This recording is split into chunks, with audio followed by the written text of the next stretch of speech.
Yeah. What's going on, everybody? Welcome back to First Fam Radio, man. I want to bring back a special guest, man, that joined me months ago at the brink of COVID, man. This is part 2. You know what I mean? He's a legend. He's an icon in this music business, man. He's done some world-renowned things in my book, if I could say that. You know what I mean? I want to welcome to the show, man, Mr. Andrew Sugar Dice RAMDHANNY of Uptown Records, man. Welcome back to the show, bro. Thank you, man. I'm here. Yeah, man. I'm back in the last US. time we talked, you was in Trinidad, man, on lockdown, brother. How did you escape? Well, I was there for 11 months, and I found out that the U.S. Embassy there was doing flights once a week to come home. But they had a long list. They had like 5,000 people on that list because, I mean, we all went for Carnival, you know. And right after Carnival, some people, we stayed a little longer and enjoyed the islands like I do. So actually, when the COVID hit, they shut down the border.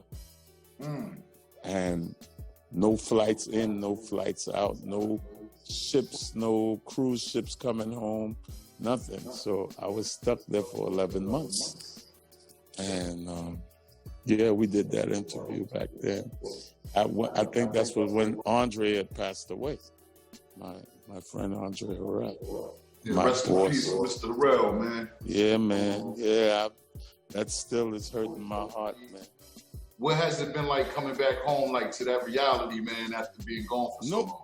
Well, I was really hurt, and I'm still hurt about it. But then I lost another friend. Like I lost Ecstasy from Houdini. I don't think I told you that.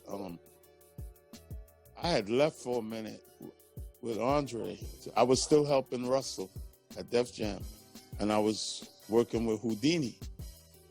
And I think Houdini was the group that propelled me into all of this. Yeah. Music, because I worked with Houdini through 5 albums. You know. You said, did you just say 5 albums? Yeah, 5 albums. Wow. They 5 albums, they platinum, all of them was their platinum albums. And, I used to fly to England every year with them to record their albums, because actually Jive Records at the time, the label they was on, it was recording in England in Battery Recording Studio. So every year in the month of October, we would fly to London to record their album. The last album I think I did with them was the Funky Beat album, the One Love album. And then, went on tour with that album with them for a little bit. And then that's when, after that, I went with Andre. Wow. I had to go to the man that brought me in the game. Word. Because he was leaving at the time. Russell, we had developed Def Jam, but we still had Rush Management. And I was the head road manager that used to go with all the groups. So that's how I ended up working with Houdini. The last time we talked, man, we were speaking about when Puffy came and started working with you guys at Uptown. And you just turned him and Teddy Riley on. I think you turned Teddy Riley on first to going to Trinidad and seeing the studios. And, after that, I think that's when Puff just went ahead and started the Badboy thing after that. Yeah, actually, we started Badboy was Uptown label. Badboy was originally an Uptown label. Right. And we put out the 2 records. The first 2 Notorious Big records we put out was what was it? Party and Bullshit. Party and Bullshit, yeah. And then we put out Dreams of Doing an R&B chick. And after that was when the whole incident with him and in the office happened, and they forced us to get rid of him. It wasn't our call. I fought for him to stay, but our bigger partners at the time, which was MCA Records, you know, they found that what he did was so severe that they wanted us to get rid of him. And I fought for him, but, you know, the powers that be, you know, they wanted him gone. So, but Puff is still family, you know, Badboy, he still came around, and, you know, he got a lot of help from all of us, especially me taking him to Trinidad for 51 days, and he got all those records fulfilled, you know, as far as Faith Evans, and, you know, we went down there with fully loaded. Y'all went down with the whole camp. I think, so is it safe to say this, that a lot of the Badboy guys came out of the Uptown training camp? Well, a lot of the people that made music, actually Puff went on his own, but he used some of the same producers in the beginning. Yeah. I'll Be Sure, for instance, was an Uptown artist, and Al used to work with Faith Evans. Faith used to write songs with I'll Be Sure and produce songs with Al. And he seen Faith, and he wanted her, you know, him and her got close, and he figured she could sing, and, you know, he could do the imaging and all of that on her. So he decided. So she was a part of us, you know. Definitely. I told you the group Total was Sybil, who used to style all the artists. That was her group.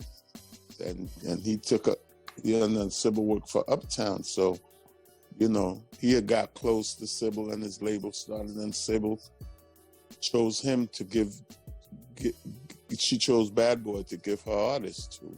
So a lot of people don't know, they just thought that it was a breakup like crazy.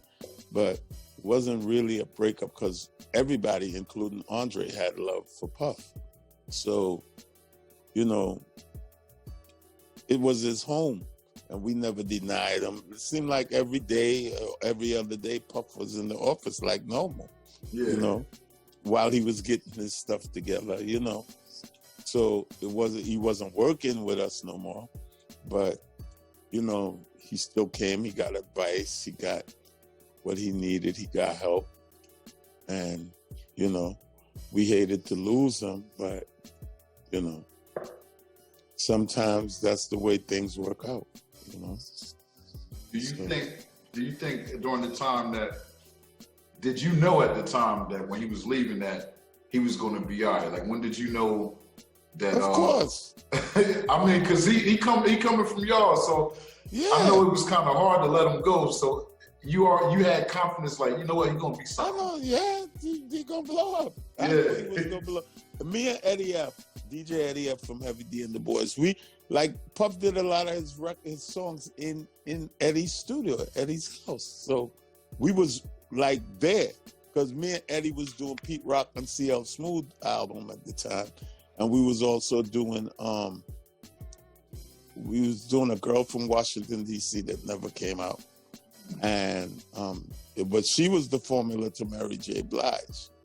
We was trying to make her the type of artist, but she broke out, went back home to DC, and we had bumped into group Intro. So Intro, that was Buddy White and Kenny Green. Rest in peace. And while we was working with them, we found out that Kenny is an amazing writer. So when Puff came to use the studio, and it was he was listening to all this, and say, yo, Kenny could write. And when we was doing Mary J's album at the time, it wasn't her album. We was doing like I told you, the soundtrack for Strictly Business.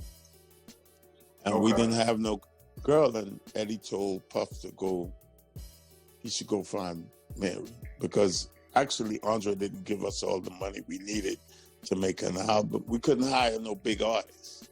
You understand? Okay. Yeah. So the money we had, we could only afford like little people. So we figured, you know what? Let's just use some of the artists that signed to Uptown that didn't have no records yet. Okay. So we used Jeff Red and Mary J. Blige. But we could give them a little money, you know. Mm-hmm. Wasn't out yet, and which they probably badly needed at the time. So they came, and Puffy decided, yo, Kenny Green could write. So he helped them write records. You know, a lot of the records that Mary sung on her first album, Kenny did them. He wrote them with her.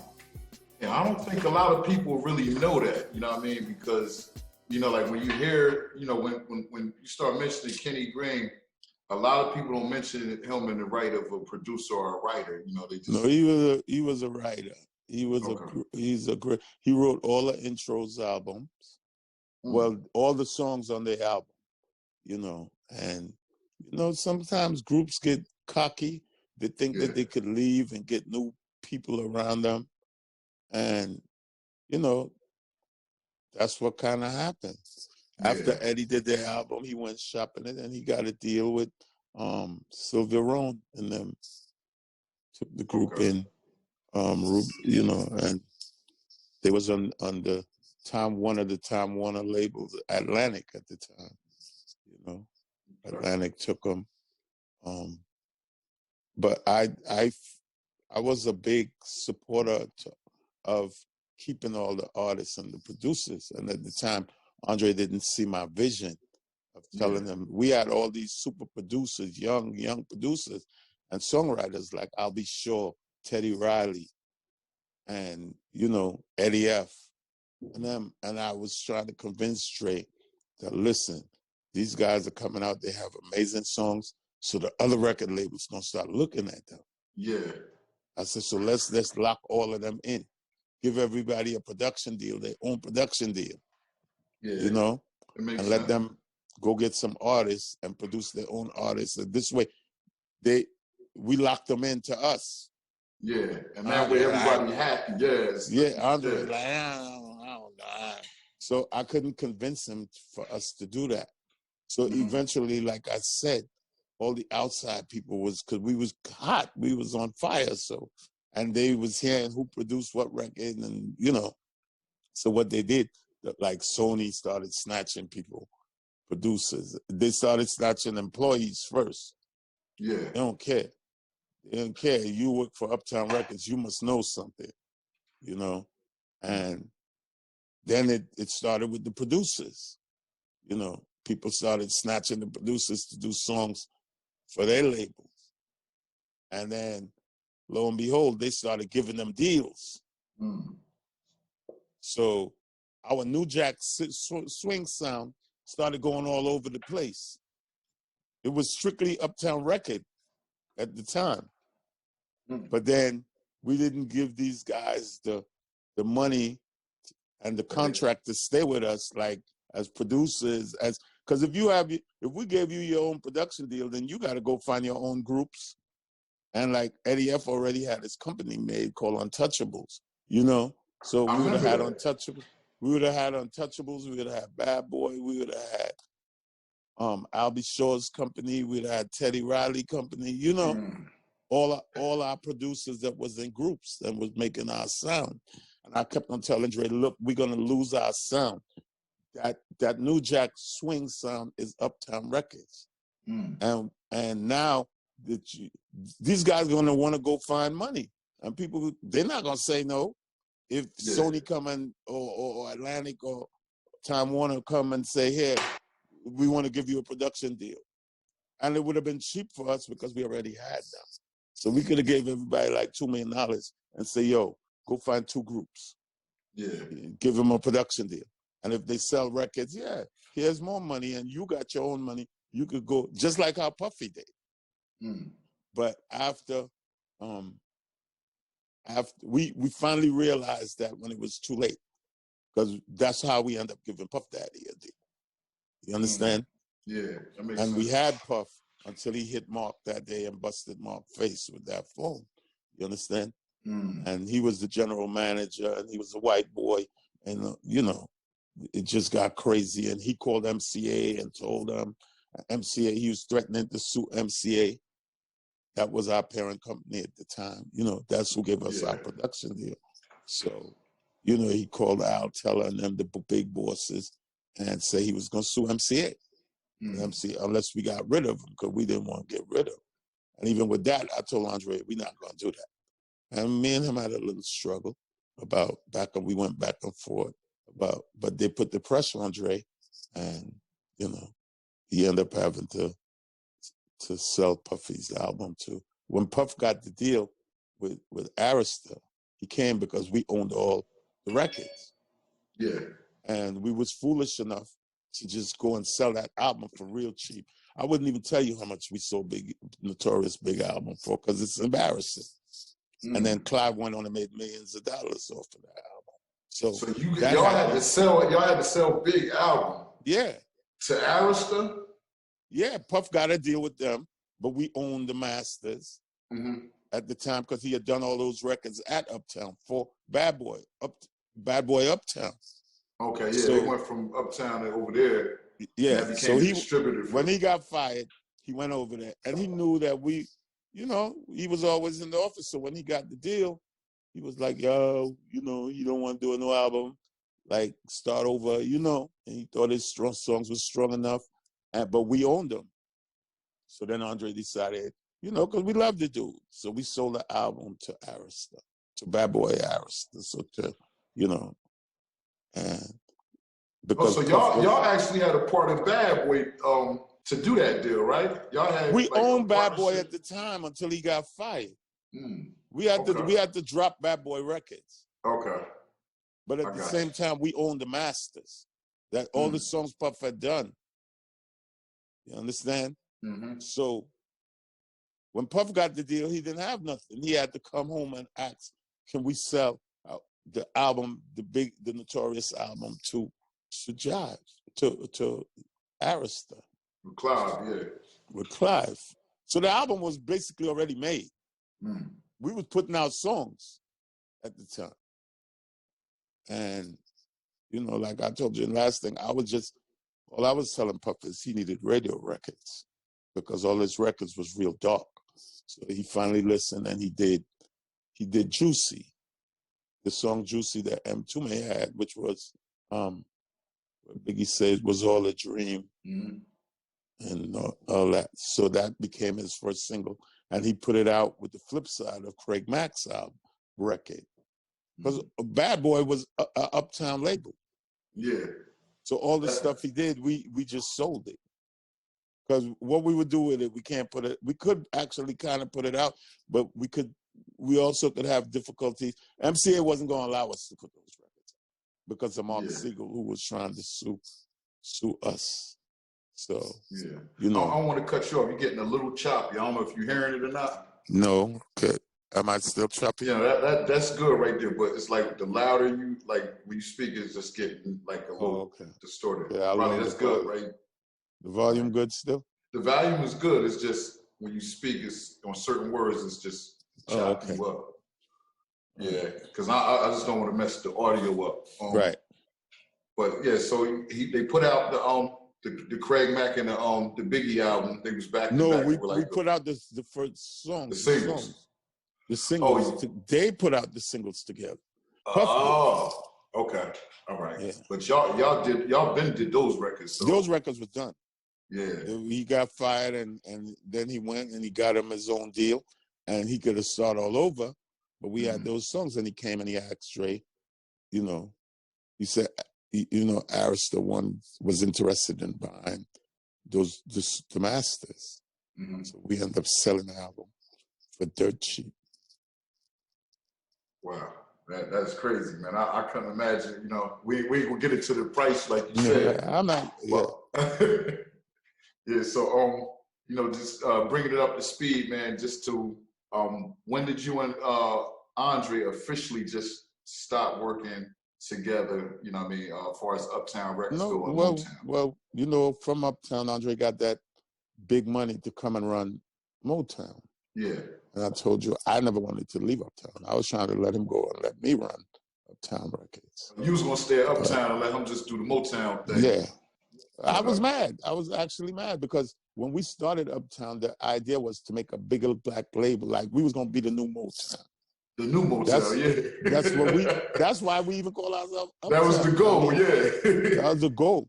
My man up in Harlem, Gusto, who owned the rink the skating rink where we got Teddy Riley from.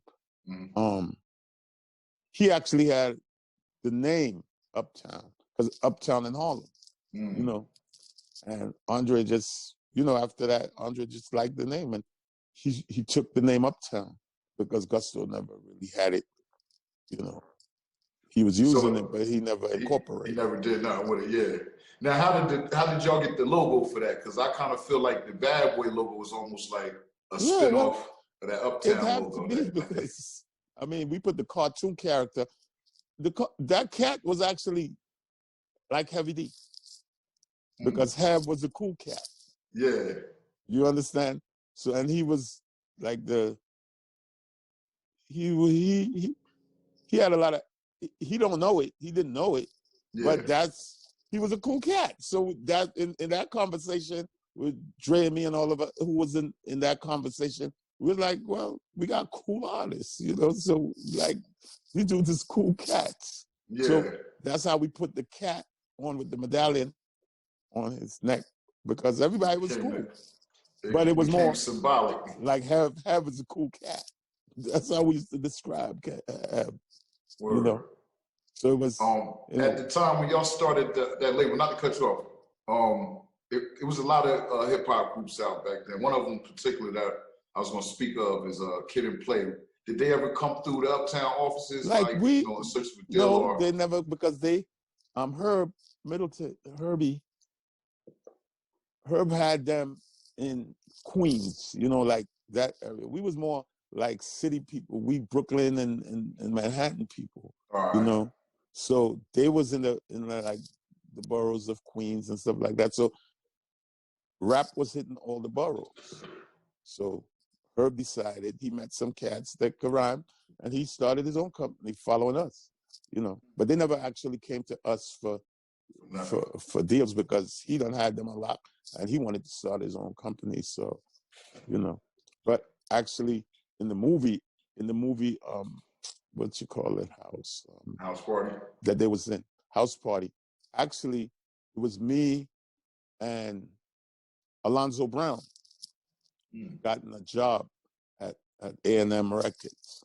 Okay. And Alonzo Brown was Andre's partner in a group called Dr. Jekyll and Mr. Hyde, a rap group. It was very big in New York City at the time, in the early days of rap. And I was their road manager. I ended up becoming their road manager. But they was just doing the Fun House, the Roxy. They was just doing local hot spots in New York, basically. Okay. And in New York State.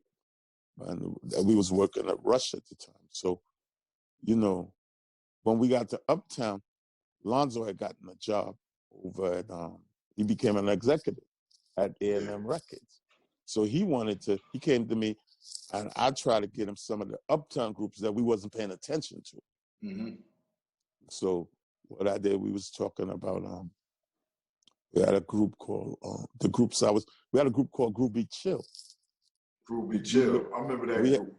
Yeah, the guys that was in house parties. Yeah, he had the hat on. He kept bumping the record. Yeah. He's a big movie TV star now. Yeah. That's Daryl. So that was Chill, right? That was the one. I fell in love with that group. I thought that was a group that we was really sleeping on. So when Lance came to me, he's like, "Yo, Dice, man, what y'all doing with them? What y'all doing with them?" So I pushed him. I said, "You could sign them." He said, "Man, if you get them to come, if you get me to sign them." So their contract was about to be up in a couple of weeks. And they got close to me. They used to come to my house and hang out with me all the way from Long Island, you know. And I just thought those dudes is dope. They had everything but to be a major rap group. So I told Lance, okay, you know, I'm going to try to see what's going on because their contract is about to be up. So Lance, I'm going to put some money in your pocket. So I was like, okay. So I tried. That's how they got on A&M. But when Andre found out, Alonzo was his partner, it's too, you know, they was lifelong friends. So then Dre stepped in and he got a wind of what was going on. Yeah. And he stepped in, he stepped in and got the money. You know, that I was looking forward to. Because actually, you know, Dre jumped in when he heard about it and he got the money. And I was sitting there like, okay. I was happy for them because they got signed. And they was on A&M, And I was trying to get Finesse and Sinquist. But at that time, the Hudlin brothers came around. The two guys, they lived in New York, and they was doing a movie called House Party. And they wanted looking for some artists. And that's how, so I got Sydney, Finesse and Sinquist in that movie. And Groove Beat Chill and all of them. So Dre didn't know at the time. All this was, so they went to LA. And they started filming the movie. You know, people come and talk to you, they're doing the movie, and they're looking for some people. And I knew Sydney and Sherane, who was Finesse and Sinquist, they had personality. So I asked them, he said, yeah. The Hudlin brothers say, yeah. And they had Groovy Chill and Finesse and Sinquist. But Andre found out about that. At first, we never was paying attention to those groups because we didn't have a big staff, so we didn't have demand. Hold on, Dice. I don't want to cut you off. Hit records. It's breaking up again.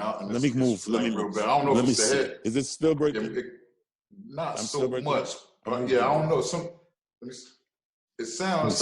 Nah, it's still doing. It's still doing. Yeah, I don't know if it's the headphones. Can you hear me now? Sometimes. Yeah, that's good. It just gets staticky as you talk. I wonder if it's how I'm holding it. Or what room I'm in. I don't want to switch rooms again. Yeah, I don't think it's that. I don't know if it's still like that. Unplug the headphone. Yeah. Just see if you could unplug the headphones, because that could. It's still doing the same thing. Huh? I don't know if it's the headphones. You can't hear me. Unplugging it. Let me see if I put it on the speaker. You can hear me now? Yeah. Good? Yeah, that's good. All right. So, actually, it was a lot. And Finesse and Sinquist, Andre found out that all of a sudden he's interested in them and found out they was in LA. And he ran out. What are they doing in LA? I said, they're getting ready to make a movie. Yeah. So he said, what? So he ran out to LA and he pulled them out of the movie while they was learning the scripts. But because, like I said, in the last interview, Finesse and Sinquist was like his baby. They came from his building where he was living in. So he ran out there and collected them. They can't be in the movie. He tried to force Groovy Chill not to be in the movie, but what happened, Groovy Chill contract was about to be over. So they, so they never had no thing. So they said, Dre, man, we just sitting down doing nothing, This is our opportunity while, So we let them, he kind of let them stay in the movie. And now they couldn't change the girls' names because in the script, they was using Finesse and Sinquist's real names, Sydney and Sherane. Oh, wow. So they kept the names when they got the two girls, Tisha Campbell and them, They replaced them with Tisha Campbell. They kept their real name in the script. So if you look at the movie, Tisha Campbell and them, Tisha was one of them. But the two of them girls, Sydney and Charmaine or something. It's Sherane. Yeah. Sydney and Sherane.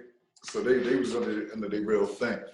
They was under Finesse and I seen at one point when Andre was alive that at some point he went back to work with Puffy. Yeah, for a minute. They until Puffy decided to create Revolt TV, and then Andre became the president of Revolt. Yeah, well, I mean, it had to be a lot of ego involved in that, and Puff you fired me, and now I hired you. That's how life goes, Yeah. You wasn't doing nothing when you got fired. You could come and work for me because now I'm big. It was like an ego thing too, Yeah, it was a family thing. Y'all had a family. You gave me an opportunity. Yeah, he put you on, and he needed a pack, so he came and seen him. Yeah, it's supposed to be like that, man. Somebody, you can link. I was gonna go over there, but I was like, nah, I can't. Yeah. But he was hiring the whole Uptown staff. Oh, at one point he did, or you saying at one point he was? A lot of the people that was on Uptown Records work for Puff now. Oh wow, that's real right there. Yeah, a lot of people. The rest of the world don't know that. He hired everybody that was dope. that he worked with refused to work for him, but I get money from him. Hold on.